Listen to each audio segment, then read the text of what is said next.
अभी एक फैशन हो गया है आम्बेडकर आम्बेडकर आम्बेडकर आम्बेडकर आम्बेडकर आम्बेडकर। इतना नाम अगर भगवान का लेते तो 7 जन्मों तक स्वर्ग मिल जाता।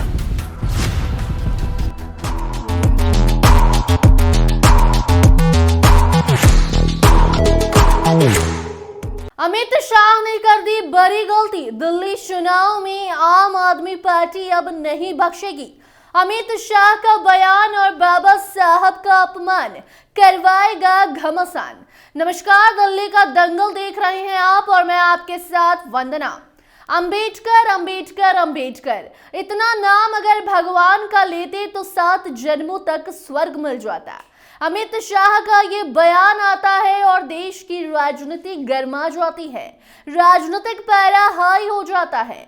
डॉक्टर भीमराव अंबेडकर पर केंद्रीय गृह मंत्री अमित शाह के बयान को लेकर कांग्रेस, टीएमसी समेत तमाम विपक्षी दल हंगामा कर रहे हैं। उन्होंने इसे अंबेडकर का अपमान बताते हुए अमित शाह के इस्तीफे की मांग भी कर दी है। इसी बीच अब दिल्ली में भी आपने नया मोर्चा खोल दिया है। केजरीवाल ने अमित शाह के इस बयान के बाद बड़ा ऐलान कर दिया है, जो बीजेपी के लिए मुश्किल बढ़ा सकता है। वैसे भी दिल्ली के सत्ता पर कब्जा करना बीजेपी के लिए मुश्किल होता जा रहा है। इसी बीच अब अमित शाह की ये गलती बीजेपी को मुसीबत में डालने वाली है। जी हां, दिल्ली के चुनाव जो है वो करीब आ रहे हैं, राजनीतिक घमासान तेज हो रहे हैं। इस बार आम आदमी पार्टी ने एक नया मुद्दा भी उठा दिया है, जो सीधे तौर पर भारतीय जनता पार्टी के राष्ट्रीय नेतृत्व, खासकर गृह मंत्री अमित शाह से जुड़ा हुआ है। आम आदमी पार्टी का कहना है कि अमित शाह ने संसद में बाबा साहब भीमराव अंबेडकर का अपमान किया और उसे लेकर उन्होंने दिल्ली चुनाव में इस मुद्दे को घर घर तक पहुंचाने की घोषणा कर दी है। अरविंद केजरीवाल, जो दिल्ली के पूर्व मुख्यमंत्री और आम आदमी पार्टी के राष्ट्रीय संयोजक हैं, उन्होंने भाजपा पर आक्रमण करते हुए आरोप लगाया है कि गृह मंत्री अमित शाह ने जानबूझकर बाबा साहब का अपमान किया। केजरीवाल ने यह भी कहा कि भाजपा और उसकी सरकार बाबा साहब और उनके द्वारा स्थापित संविधान के खिलाफ खड़ी है। उन्होंने ये आरोप भी लगाया है कि भाजपा का शीर्ष नेतृत्व जानबूझकर अंबेडकर की छवि को नष्ट करने की कोशिश कर रहा है। केजरीवाल के साथ पार्टी के वरिष्ठ नेता जैसे दिल्ली की मुख्यमंत्री आतिशी, पूर्व डिप्टी सीएम मनीष सिसोदिया और राज्यसभा सांसद संजय सिंह भी भाजपा मुख्यालय के पास धरने पर बैठे थे। आपको बता दें कि अरविंद केजरीवाल ने भाजपा मुख्यालय के पास सड़क पर धरना दिया, मीडिया से बात करते हुए बयान भी दिया और कहा कि भाजपा जानबूझकर बाबा साहब का अपमान कर रही है। उन्होंने ये कहा कि अमित शाह जी से मेरा अनुरोध है कि वो ये समझें कि बाबा साहब भारत के करोड़ों दलितों, पिछड़ों, गरीबों और वंचितों के लिए भगवान से कम नहीं है। वो संविधान के निर्माता हैं, जिन्होंने भारत के समानता और न्याय का रास्ता दिखाया है।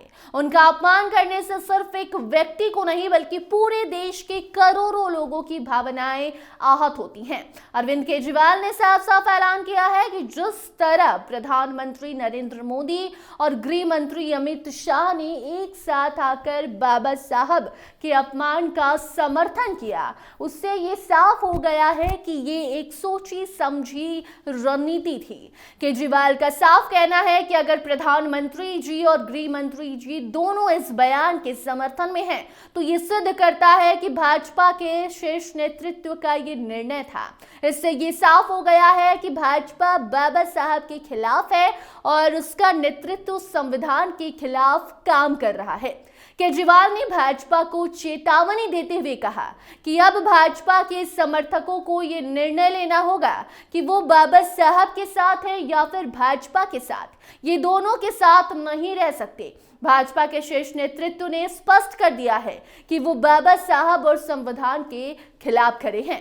अरविंद केजरीवाल, आम आदमी पार्टी इस मुद्दे को दिल्ली चुनाव में प्रमुख मुद्दा बनाने जा रही है और घर घर तक ये संदेश पहुंचाएगी। दिल्ली चुनाव में ये मुद्दा घर घर तक जाएगा, बताया जाएगा कि भाजपा किस तरह बाबा साहब का अपमान कर रही है। केजरीवाल ने साफ कहा है कि हम दिल्ली के हर घर तक ये संदेश पहुंचाएंगे कि भाजपा और बाबा साहब के सिद्धांतों में से किसी एक को आपको अब चुनना होगा।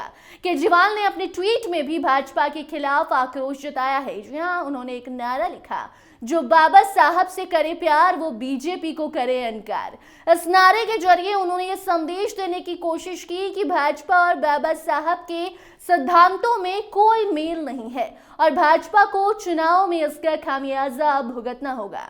आम आदमी पार्टी ने ये भी मांग की है कि अमित शाह के खिलाफ सख्त कार्रवाई की जाए।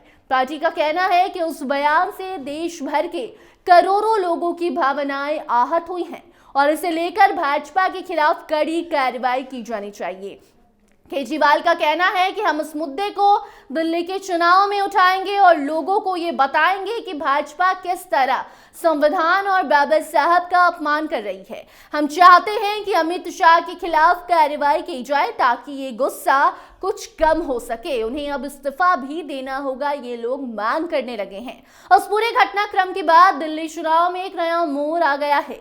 आम आदमी पार्टी ने उस मुद्दे को सीधे तौर पर भाजपा के खिलाफ चुनावी युद्ध में एक बड़ा हथियार बना लिया है।